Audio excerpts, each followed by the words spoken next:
Good morning everyone, good morning from Pelling. আজকে check out করে যাব। আমরা রা বাংলাতে আজকে রাতে স্টে করব।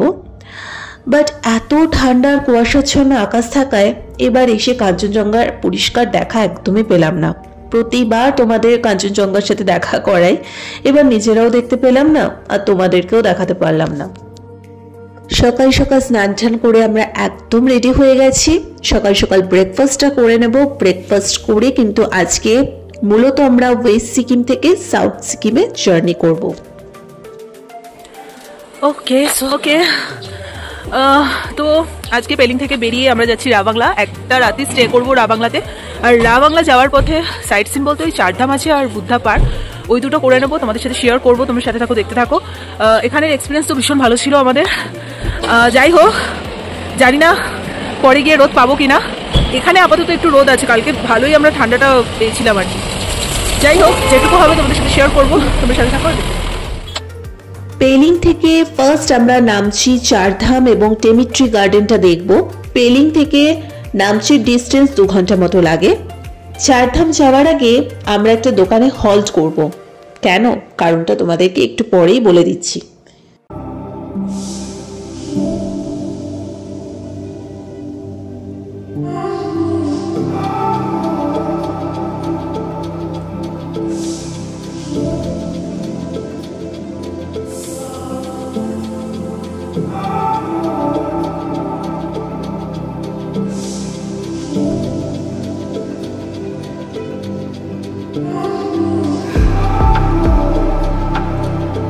তো আমরা এই দোকানটাতে একটু হল্ট করলাম, তার সাথে আমরা এখানকার বেকারিগুলো ট্রাই করলাম। আর এই দোকানে কেন হল্ট করলাম, তোমাদের আগের দিনই প্রথম ব্লগটাতে আমি দেখিয়েছিলাম যে আগের বার যিনি ড্রাইভার দাদা ছিলেন ওর সাথে আমরা এবারে নামচিতে দেখা করার জন্য হল্ট করেছি।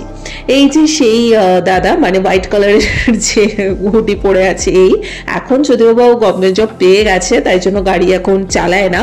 সো খুব ভালো লাগলো, খুব মজা হলো।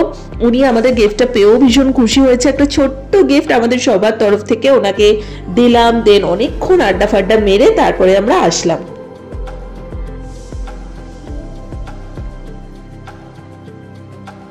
ওকে, সো চলে এসছি চারধামে। তো তোমরা যদি পুজো দিতে চাও তো বাইরে ডালা রাখার সমস্ত কিছু রাখা আছে, পুজো দেওয়ার সরঞ্জাম, তো সেখান থেকে তোমরা নিয়ে পুজো দিতে পারো। বাট আমরা পুজোটা দেবো না, জাস্ট দর্শন করবো ঠাকুরের। ভেতরে ক্যামেরা এলাও কিনা জানি না, বাট আমার পক্ষে যতটুকু সম্ভব তোমাদের সাথে শেয়ার করছি। তোমরা সাথে ঠাকুর দেখতে থাকো। আর একটা ইনফরমেশন দিয়ে রাখি যে এখানে ভেতরে ঢুকতে গেলে 50 টাকা এন্ট্রি প্রাইস। ওকে, সো চলো, আপাতত অনেকটা সিঁড়ি ভেঙে ভেঙে ভেঙে ভেঙে উঠতে হবে, তো তোমাদের সাথে সবটা শেয়ার করছি, সাথে থাকো। তো ফার্স্ট আমরা চলে এলাম নামচির ফেমাস চারধামে। 50 টাকা করে এন্ট্রি ফি।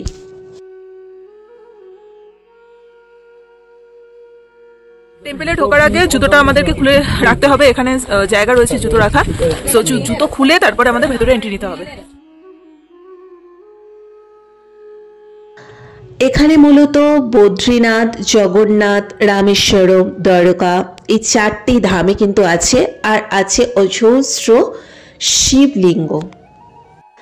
এই চারধামের উচ্চতা প্রায় 5,500 ফুট। যারা চারধামে যাওয়ার এখনো সুযোগ অবধি পাওনি তাদের জন্য সিকিমের এই চারধামের রেপ্লিকা দারুণ জায়গা। এটি হলো রামেশ্বরম। তো ভেতরে একদমই ক্যামেরা অ্যালাউ না, তাই আমি ভেতরটা একদমই তোমাদের সাথে শেয়ার করতে পারলাম না। যারা তোমরা ওয়েস্ট সিকিমে নামচিতে ট্রাভেল করবে, ডেফিনেটলি চারধামে তোমরা এসো। রামেশ্বরমের পাশেই রয়েছে কিন্তু জগন্নাথ টেম্পল। আশা করি তোমরা জানো যে নভেম্বর মাসে ফার্স্টের দিকে আমি জগন্নাথ ধাম দিয়ে ঘুরে এসেছি। প্রভুর সাথে অলরেডি একবার দেখা করে এসেছি, কিন্তু আবার এখানে চলে এসেছি প্রভুর কাছে। সবই জগন্নাথের লীলা।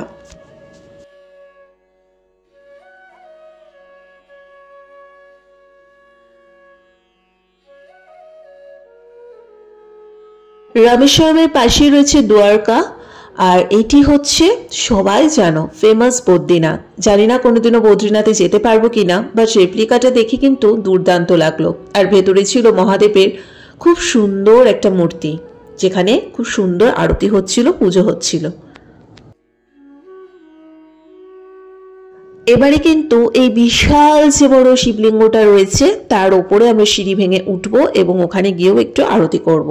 প্লেসটা এত বড় এবং টোটাল এরিয়াটা জুড়ে 4টে ধাম রয়েছে। তো অরিজিনালগুলোতে পুরী জগন্নাথ ধামে তো চলে গেছি, বাট আর বাকিগুলোতে যেতে পারবো কিনা জানি না। তো তার রেপ্লিকা হিসেবে আসতে যে পেরেছি এখানে একটা আলাদাই শান্তি, একটা আলাদা পিস, আর চারিদিকে ঘন্টার আওয়াজ, মন্দির চত্বরে একটা আলাদাই ভাইব। তোমরা ডেফিনেটলি আর কোথাও যাও না যাও এই চারধামটাতে ডেফিনেটলি নামচিতে এসে এক্সপ্লোর করো। আমার তো ভীষণ ভালো লাগলো, মনটা না প্রচন্ড শান্ত হয়ে গেল। সত্যি কথা বলতে মানে মনে হচ্ছে কোথাও যাব না, চুপচাপ এখানে একটু বসে থাকি। এত পিস মানে কি বলবো। তো হাজারো জায়গায় আমরা ঘোরাঘুরি নাচানাচি করি, কিন্তু ভগবানের জায়গায় আসার আলাদাই একটা মনের শান্তি। তো খুব ভালো লাগলো এই প্লেসটাতে ভিজিট করে। আমার পক্ষে যতটুকু সম্ভব ঘুরিয়ে তোমাদের সাথে শেয়ার করলাম। এখন আমি চুপচাপ একটু বসবো, বসে একটু একদম নিজের মতো থাকবো। আর হুটোপাটি করতে আজকে ইচ্ছে করছে না, আর সেভাবে আজকে আর কোথাও প্ল্যানও নেই। এই চারধামটা করে আর হাঁটলেই হয়তো বুদ্ধা একটা পার্ক আছে, বাস ওইটুকুই। তারপরে আমরা রা বাংলাতে যেখানে স্টে করব সেখানে চলে যাব।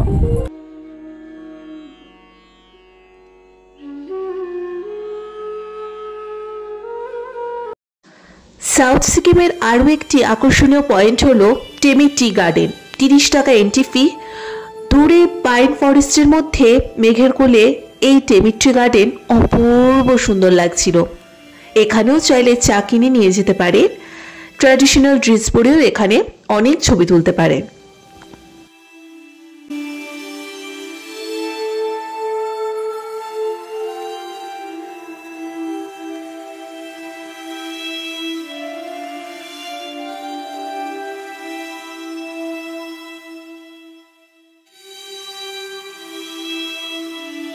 ওকে, সো ফাইনালি দুটো পয়েন্ট আমরা ঘুরে চলে আসলাম রা বাংলায়। রা বাংলাতে আমরা পুনাম ভিলাতে স্টে করব।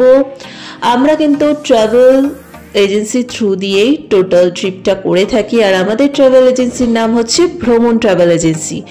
সো এই হোটেলটা এতটাই সুন্দর যতটা পিলিংয়ের হোটেলটা ছিল। এখানে কিন্তু ট্রাভেল ব্লগার শিবাজিও এসে স্টে করেছিল, তার সাথে ছবিটাও কিন্তু আমরা দেখতে পাচ্ছি। ভীষণ নিট অ্যান্ড ক্লিন একটা সুন্দর ভিলা এটা।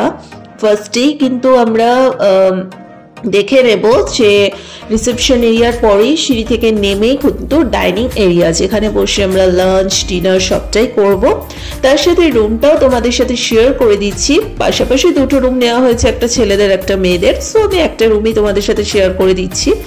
খুব বড় একটা বেড এখানে ছিল, আরামসে 3 জন এখানে কিন্তু ধরে যাবে, এবং ভীষণ পরিষ্কার। আর সামনেই ছিল খুব সুন্দর একটা জানালা, যেটা কিন্তু ভীষণ ইম্পর্টেন্ট। আর একটা চেয়ার টেবিল, একটা মিরর ছিল, ওয়ার্ড্রপ ছিল পিছনে দেখতেই পারছো। তার সাথে ছিল টিভি ক্যাবিনেট, আর ছিল চা কফি সমস্ত কিছু রাখা, আর অ্যাটাচ একটা ব্যালকনি ছিল। ব্যালকনি থেকে একদম পাশে কিন্তু বুদ্ধা টেম্পলটা দেখতেই পারছো, বুদ্ধা পার্ক যেটা বলে। তো ওখানে একটু পরেই আমরা যাব। আর তোমাদের ওয়াশরুমটা দেখিয়ে দিচ্ছি, ওয়াশরুমটাও কিন্তু নিট অ্যান্ড ক্লিন। সো ভ্রমণ ট্রাভেল এজেন্সির লিঙ্ক থাকবে ডেসক্রিপশন বক্সে। তোমরা যদি ভ্রমণ ট্রাভেল এজেন্সি থ্রু দিয়ে ঘুরতে যেতে চাও ডেফিনেটলি ওনার সাথে কন্ট্যাক্ট করে নিও। এখন আমরা সবাই মিলে একটু লাঞ্চ করে নেব। লাঞ্চে একদম গরম গরম আলু পোস্ত, ডাল, আলু ভাজা, পাঁপড় ভাজা, ডিমের কষা সমস্ত কিছু ছিল। আমরা পেট ভরে সবাই বাঙালি খাবার দাবার খেয়ে এখন আমরা একদম পাশেই রয়েছে বুদ্ধা পার্ক, সেখানে আমরা ঘুরু করতে চলে যাব। লাঞ্চ কমপ্লিট, আমি পুরো প্যাক হয়ে গেছি রীতিমতো, বিকজ প্রচন্ড পরিমাণে ঠান্ডা এখানে। এখন আমরা বুদ্ধা পার্কে যাবো, বুদ্ধা পার্কটা দেখবো। একদম আমাদের হোটেলের পাশেই বুদ্ধা পার্ক, সেটা দেখবো। কটা ছবি টবি তুলবো, তুলতে যাচ্ছি, কথা বলতে পারছি না, এত ঠান্ডা। তো চলো তোমাদের সাথেও বুদ্ধা পার্কটা শেয়ার করছি। আর পুনাম ভিলাটা কিন্তু ভীষণ সুন্দর এখানে।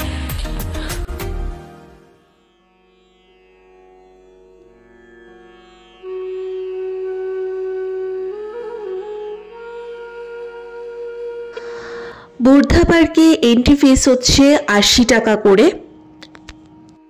এবং এটার ওপেনিং টাইম হচ্ছে সকাল 9টা থেকে ওপেন হয়, আর বন্ধ হয়ে যায় কিন্তু বিকেল 6টায়। তো চলো এখন টুকটুক করে আমরা বুদ্ধা পার্কের ভেতরে ঢুকে আসবো। বুদ্ধা পার্কে ফার্স্টে ঢুকেই কিন্তু আমরা স্লিপিং বুদ্ধাকে দেখতে পেলাম, আর তারপরেই একটা বিশাল উচ্চতা সম্পূর্ণ বুদ্ধাকে দেখতে পেলাম, যেটা মোটামুটি 130 ফুট উঁচু। প্রায় 70 থেকে 80টা সিঁড়ি টপকে মনস্ট্রির ভিতরে যেতে হবে। এত বড় বুদ্ধদেবের মূর্তিটা পুরো চকচক করছে। এখানে দীর্ঘ সময় চুপচাপ বসে টাইম স্পেন্ড করা যায়। পাহাড় মানেই হচ্ছে ভীষণ শান্তির একটা জায়গা, যেখানে কোনো কোলাহল নেই, তোমরা নিজেদের মতো চুপচাপ একটু সময় কাটাতে পারো। মনস্ট্রির ভেতরে কিন্তু একদমই ক্যামেরা অ্যালাউ ছিল না। আমরা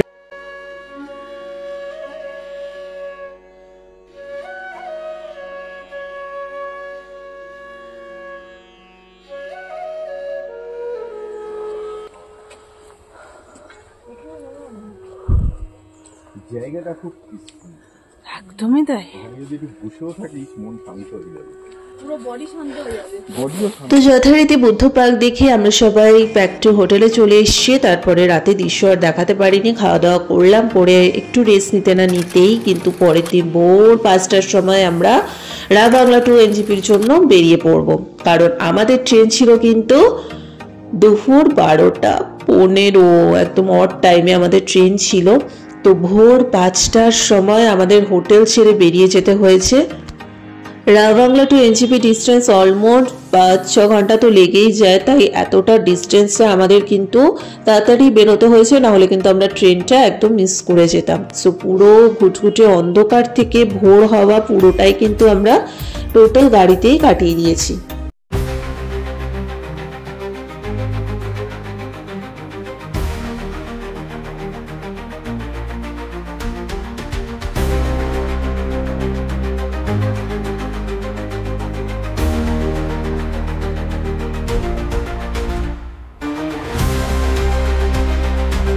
তো এনজিপি পৌঁছানোর আগে আমরা একটু ব্রেকফাস্টের জন্য আগের দিন যে হোটেলটা দাঁড়িয়েছিলাম সেখানেই চলে এসেছি। এখানে সবাই গরম গরম লিকার চা, স্টিম মোমো, দেন একটা স্যুপ টাইপের নিয়েছিল। সবাই একটু খাওয়া দাওয়া করলাম, ব্রেকফাস্ট করে তারপর আমরা আবার গাড়িতে উঠলাম। এবং এবারে ড্রাইভার দাদা এতই ভালো ছিলেন যে উনি নিজেই সেবক রোডে কিন্তু গাড়িটা দাঁড় করিয়ে দিয়ে বললো যে এখানে কালী টেম্পল আছে, তোমরা চলে যাও, কি পুজো দিয়ে আসো। তো খুবই ভালো হলো, মানে এত কোঅপারেটিভ ড্রাইভার থাকলে না মানে আমাদেরও খুব সুবিধা হয় আর কি। তো এর ভেতরেও কিন্তু যথারীতি ক্যামেরা অ্যালাউ না। আমরা যতবারই এখানে আসি এই সেবক রোডের কালী মন্দিরের পাশ থেকেই চলে যাই, কিন্তু কখনো ভেতরটাতে ঢুকি না আমরা। এই ফার্স্ট টাইম আমরা এই ভেতরটায় ঢুকলাম। এত সুন্দর কালী মায়ের রূপ, মানে খুব ভালো লাগলো। তো সবটা দেখে ফাইনালি আমরা এনজিপি স্টেশন পৌঁছে গেলাম। এনজিপি স্টেশন থেকে কলকাতা যাওয়ার যে ট্রেনটি ছিল সেটা হলো 05932 ডিব্রুগড় টু কলকাতা চিতপুর। দুপুর 12:15 থেকে স্টার্টিং, আর কলকাতা স্টেশনে রাত 11টায় নামিয়ে দিয়েছিল। আর ভাড়া ছিল 518 টাকা করে পার পার্সন। এই ট্রেনটা তোমরা অ্যাভয়েড করো পারলে। আমরা শর্ট টাইমের জন্য গেছিলাম, তাড়াহুড়োতে ট্রেনটা ধরেছিলাম, কারণ অন্য কোনো ট্রেনে আর অপশনও ছিল না সেরকম একটা। তো যাই হোক, ফাইনালি আমরা কলকাতায় নেমেও পড়েছি। হয়ে গেল আমাদের দেখতে দেখতে এই বছরের শেষে পাহাড়ের ট্রিপ কমপ্লিট। আসছে বছর আবার হবে, ডেফিনেটলি আবার হবে, এবং এই বছরে যে ইচ্ছেগুলো অপূর্ণ থেকে গেছে নেক্সট ট্রিপে সবটাই পূর্ণ করব। তো খুবই মনটা খারাপ লাগছে। আসলে পাহাড় এমন একটা জিনিস না, যারা আমাদের মতো পাহাড় লাভার তারা এই ফিলটা একমাত্র বুঝতে পারবে। আর ওখানকার মানুষজনরা এত ভালো হয়, এমনি এমনি কিন্তু ওখানকার মানুষজনের প্রতি এতটা টান জন্মায় না। নাহলে আমাদের কি দরকার ছিল যে আগের বাড়ি যিনি ড্রাইভার ছিলেন তার জন্য কিছু কিনে নিয়ে যাওয়ার। সো এটাই হচ্ছে মানুষের ভদ্রতা, শিক্ষা দীক্ষা। এবছরের ট্রিপটা শর্ট হয়েছে, বাট অনেকটাই কিন্তু এর মধ্যে অ্যাডভেঞ্চার লুকিয়েছিল। সো যাই হোক, আমার এই টোটাল সিকিমের ব্লগ যদি তোমাদের ভালো লেগে থাকে লাইক কমেন্ট শেয়ার সাবস্ক্রাইব করে দিই। নেক্সট দিন আমি এই ট্রিপের টোটাল খরচা নিয়ে সবটাই তোমাদের সাথে ইন ডিটেলসে নিয়ে আসবো, এবং হংকং মার্কেটে কি কি নতুন জিনিস উঠেছে না উঠেছে সেটা নিয়েও কিন্তু ভিডিওটা নিয়ে আসছি। তোমরা সাথে থেকো আর দেখতে থেকো। চলো টাটা।